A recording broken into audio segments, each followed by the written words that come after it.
নমস্কার শ্রোতা বন্ধুরা, আজকের ভিডিওতে আপনাদের সকলকে স্বাগত জানাই। আজকের আলোচনার বিষয়, এই সংসারে থেকে কি ঈশ্বর সাধনা করা যায়? শ্রীরামকৃষ্ণ কথামৃতের প্রসঙ্গে স্বামী ভূতেশানন্দজি আমাদের কি বলছেন আমরা শুনব। আমি খানিকটা পাঠ করে এবং খানিকটা নিজে আলোচনা করব এই সম্বন্ধে। আপনারা সঙ্গে থাকবেন, ভিডিওটি শেষ পর্যন্ত দেখবেন। এই সংসারে থেকেও যে ঈশ্বর দর্শন করা যায়, ঠাকুর শ্রীরামকৃষ্ণ কি বলেছেন সে নিয়ে আমরা এখন একটু আলোচনা করব।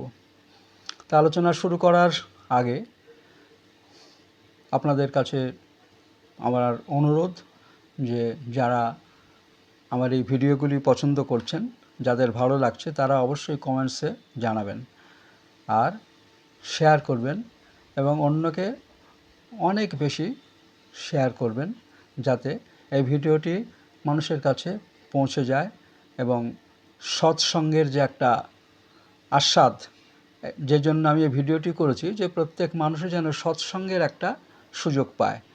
তা এইগুলো মানুষের কাছে পৌঁছানো মানে মানুষকে কিন্তু তাকে সহযোগিতা করা। সেই মনোভাব নিয়ে আপনারা ভিডিওটি সাবস্ক্রাইব করবেন, লাইক করবেন, শেয়ার করবেন। তো যাই হোক, আজকে আমাদের এই প্রসঙ্গে আমি চলে আসি। শ্রীমৎ স্বামী ভূতেশানন্দজি মহারাজকে আমার সশ্রদ্ধ প্রণাম জানিয়ে তারই রচিত শ্রী শ্রী রামকৃষ্ণ কথামৃত প্রসঙ্গটা আমি এখন পড়ব এবং সঙ্গে যদি কিছু আলোচনা করতে হয় আলোচনা করব। আপনাদের ভালো লাগলে আপনারা অবশ্যই জানাবেন এটি। তা শ্রীরামকৃষ্ণ একথা বলছেন না সব ত্যাগ করে ঘর বাড়ি ছেড়ে চলে যেতে হবে, এ কথাও বলছেন না। কোনো ব্রহ্মভক্ত একদিন বললেন, উনি যাই বলুন না কেন এখন, পরে একদিন কুটুস করে কামড়াবেন, অর্থাৎ পরে একদিন এমন করে যাকে বলে জাত সাপের ছোবল মারবেন যে আর ঘর বাড়ি কিছু থাকবে না। ঠাকুর বললেন, তা কেন গো? আমি তো তোমাদের ঘর বাড়ি ছাড়তে বলিনি। আমি এইটুকু বলি যে সংসার করো, কেবল এটি তার সংসার এই বুদ্ধি রেখে করো। তাকে ধরে সংসার করো, যেমন হাতে তেল মেখে কাঁঠাল ভাঙে, সেই রকম। আঠা লাগবে না, সংসারেতে থাকো, তাতে আপত্তি নেই। কিন্তু যদি তাকে ধরে থাকো, তাহলে সংসারের দোষ তোমাকে স্পর্শ করবে না। এই হলো ঠাকুরের উপদেশ। বলছেন, খুঁটি ধরে ঘোরো, পড়বে না, যেমন ভাগবতে আছে। ভাগবত ধর্ম অবলম্বন করে মানুষ কখনো প্রমাদগ্রস্ত হয় না। আমি সংস্কৃতটা বললাম না। সে যদি চোখ মুছে দৌড়ায় তবু পড়ে না।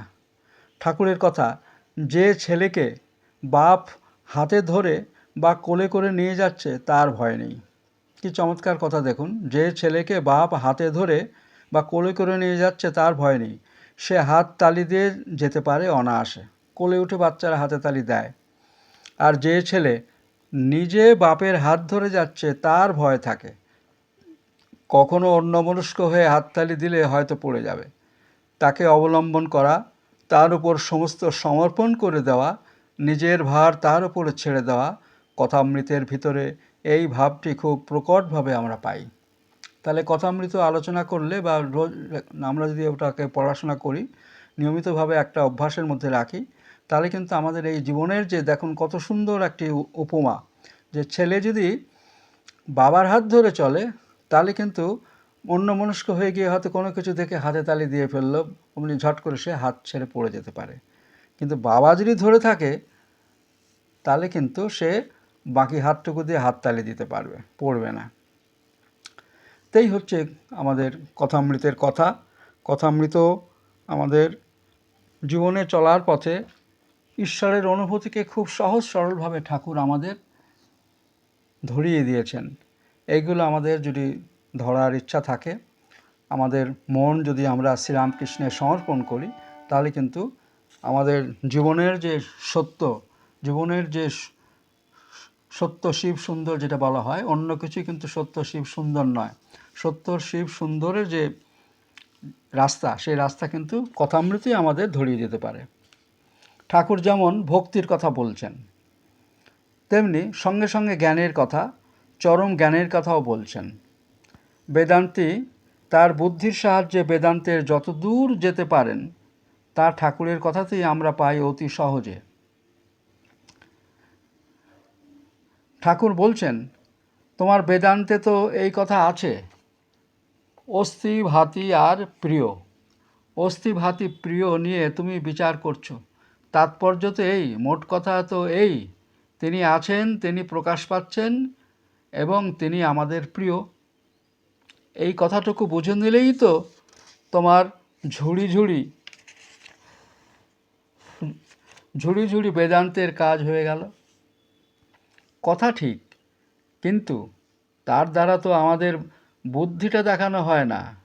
আমি কত বড় পণ্ডিত এটা দেখাতে হলে আমার পূর্বপক্ষকে দেখাতে হবে, সিদ্ধান্ত দেখাতে হবে, আবার উল্টে সিদ্ধান্তকে পূর্বপক্ষকে সিদ্ধান্ত করে প্রতিষ্ঠা করতে হবে।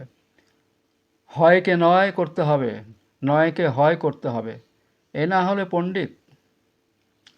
হ্যাঁ, এইখানের একটি কথা আছে যে তারা তো জীবিকার জন্য করেন। জীবিকাকে করতে হলে সাদামাঠায় যদি কোনো কথা বলা যায়, খরিদ্দারের পছন্দ হবে না। সেই জন্য তাকে নানা রকম যুক্তির সাহায্যে এদিক ওদিক করে রং বেরঙের কথার মালা সাজিয়ে তাকে করতে হয়। তো ঠাকুর বলছেন, ও তোমার দরকার কি? তোমার দরকার কোনো রকম করে আমিটাকে নষ্ট করা। কিন্তু প্রকৃতই যারা ঈশ্বরকে জানতে চান তাদের অত কিছু দরকার নেই। এছাড়া জ্ঞানী আর কি করে? আমি মোলে ঘুচিবে জঞ্জাল। তাই এই আমিটাকে কোনো রূপে পারো নষ্ট করো। তাহলে আমি হচ্ছে আমাদের যত নষ্টের মূলে। আমি মোলে ঘুচিবে জঞ্জাল। তাহলে এই আমিটাই আমাদের সমস্ত অহংকার, আমাদের শরণাগত হতে বাধা দেয়। এই অহং আমাদের প্রতি পদে আমাদের আমৃত্যু আমরা এই আমিকে বহন করে চলি। এই আমি থেকে রক্ষা পাওয়ার জন্য যত রকম কৌশল আমাদের অবলম্বন করতে হয়। কেন? যে এই আমিত্বটা তার আমিকে প্রবল করে তোলে না। ঈশ্বর যে আমাদের উপরে রয়েছেন সে তো বিরাট আমি, সেই বিরাট আমিকে আমরা ধরতে পারি না।